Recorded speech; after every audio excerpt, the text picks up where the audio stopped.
என்னுடைய தேவன் இராணுவங்களின் தேவன், ரைட்? சேனைகளின் கர்த்தர். பாருங்கள், உங்களை பாதுகாக்க உங்கள் தேவன் சேனைகளின் தேவனாக, இராணுவங்களின் தேவனாக உங்களுக்குள்ளே வாசம் பண்ணுகிறார். அவர் என்ன செய்வார் தெரியுமா? இப்போ நீங்கள் ஒரு சாதாரண வாழ்க்கை வாழ்ந்துட்டு இருக்கீங்களா? பலவிதமான சிக்கலில் இருக்கிறீர்களா? அந்த 2 சாமுவேலில் வாசிக்கலாம், சேனைகளின் கர்த்தர் ஆடுகளின் பின்னாக போய்கொண்டிருந்த தாவீதை அரசனாக உயர்த்தி அழகு பார்த்தவர். அந்த இராணுவங்களின் தேவன் உன்னோடு பேசுகிறார்.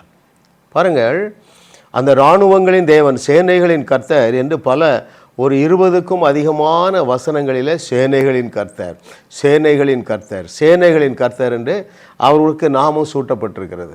அந்த இராணுவங்களின் தேவன் நமக்குள்ளே வாசம் பண்ணுகிறார், ரைட்?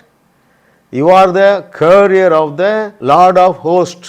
அவருடைய அண்டர்ஸ்டாண்டிங் படி, யாருடைய அண்டர்ஸ்டாண்டிங் படி? நம்முடைய நாதனாகிய இயேசு கிறிஸ்துவுடைய அண்டர்ஸ்டாண்டிங் படி. ஆகையினால்தான் அவர் சொல்லியப்பா, இராணுவங்களின் தேவன் உனக்குள்ளே வாசம் பண்ணுகிறாரு, எனவே உங்களை ஒருவரும் எதிர்த்து நிற்க முடியாது. Very important truth, dearly beloved God's. யார்கிட்ட சொல்கிறாரு? யோசுவாவிட்ட. எப்போ சொல்கிறாரு? சத்துருக்கள் பெரிய ராட்சதர்களாக இருக்கிறாங்க, உடன் இஸ்ரவேலர்களும் இவர்களை நம்ப ரெடியாக இல்லை. யாரை? யோசுவாவையும் காலேபையும். ஆனால் அவனுக்கு ஒரு நாலேஜ் இருக்கு. என்ன நாலேஜு? எப்பா சொன்னவர் உண்மை உள்ளவர், உங்களுக்கு விரோதமாக ஒருவனும் எதிர்த்து நிற்க முடியாது. அருமையான தேவர்களே, இப்போ உங்களை எதிர்த்து நிற்கிறது என்ன? சூழ்நிலைகள் உன்னை எதிர்த்து நிற்கிறது. வியாதி உன்னை எதிர்த்து நிற்கிறதா? சேனைகளின் கர்த்தர், உனக்குள்ளே வாசம் பண்ணுகிற சேனைகளின் கர்த்தர் சொல்லுகிறார், இன்று கண்ட எந்த வியாதியையும் நீ இனி காண போகிறது இல்லை. இன்றைக்கு நீ காணுகிற கடைசி கேன்சர் வைரஸையும் இயேசுவின் நாமத்தினால நான் டிக்ளேர் பண்ணுறேன், ரிலீஸ் பண்ணுறேன். ஓ இயேசுவின் நாமத்தினால இராணுவங்களின் தேவனுடைய வல்லமை என்னுடைய பிள்ளைகளுக்கு வேலை செய்கிறது. கடைசி கேன்சர் வைரஸும் அழிந்து போ என்று கட்டளையிடுகிறேன். எஸ், அப்படித்தான் இராணுவங்களின் தேவனால் வேலை செய்ய முடியும். இயேசு கிறிஸ்து என்ன சொன்னார்?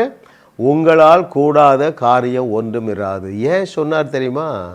உங்களுக்குள்ள இருக்கிறவர் மகா பிரியவர். The one who is within you is greater than the one who is in the world. உலகத்தில் என்ன இருக்குது? கேன்சர் வியாதி இருக்குது, கடன் பிரச்சனை இருக்குது, வேற என்னது இருக்குது? சூறாவளி இருக்குது, உங்கள் கணவன் தவறான பழக்கத்தில் இருக்கிறார், நீ நிம்மதி இல்லாமல் இருக்கிறல்ல. என்னுடைய செய்திகளை கேளு. அப்போ நீ விசுவாசிக்க முடியாத சூழ்நிலையிலும் தேவனுடைய வார்த்தையை விசுவாசிப்பா. என்ன தெரியுமா? இராணுவங்களின் தேவன் என்னுடைய தேவன், என்னுடைய சூழ்நிலைகளை அவர் தலை நேராக மாற்றுவார் என்று நீ விசுவாசிப்பாய். விசுவாசிக்கிறவர்களுக்கு எல்லாம் கூடும். இங்கே தான் மேட்டர் இருக்குங்க. ஐயா, எல்லாருக்குள்ளேயும் இராணுவங்களின் தேவன் இருக்கிறார். எல்லாருமே கோலியாத்தை ஜெயிக்க முடியல. அறிவு இருந்தவன் தான் ஜெயித்தான். ஏன்? அவனுக்கு என்ன அறிவு இருந்தது? யுத்தம் என்னுடைய யுத்தம் இல்லைப்பா, அவருடைய யுத்தம். ஏன்?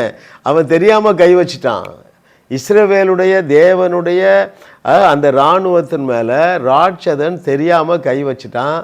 அந்த நாலேஜ் இருந்தது. இது சேனைகளின் கர்த்தருடைய இராணுவம். எத்தனை பேருக்கு புரியுதுங்க? சிக்கலிருந்து வெளியே வருவது எளிது அருமையானவர்கள். எவ்வளோ பெரிய சிக்கலாக இருந்தாலும் சரி, நீங்கள் அதோடு போரிட வேண்டிய அவசியமில்லை. சத்தியத்தை சரியாக அறியுங்க, அப்பொழுது நீங்கள் விசுவாசிப்பீர்கள். அதோடு நின்று விடக்கூடாது. எப்படி கோலியாத்து விசுவாசத்தில் ஒரு கூழாங்கல்ல தூக்கி போட்டானோ, அதே போல் நீங்கள் விசுவாசத்தில் ஏதாவது ஒரு கிரியை செய்யுங்கள். உங்களுடைய கோலியாத்தை தேடியும் காணாதிருப்பீர்கள் என்று கர்த்தர் சொல்லுகிறார்.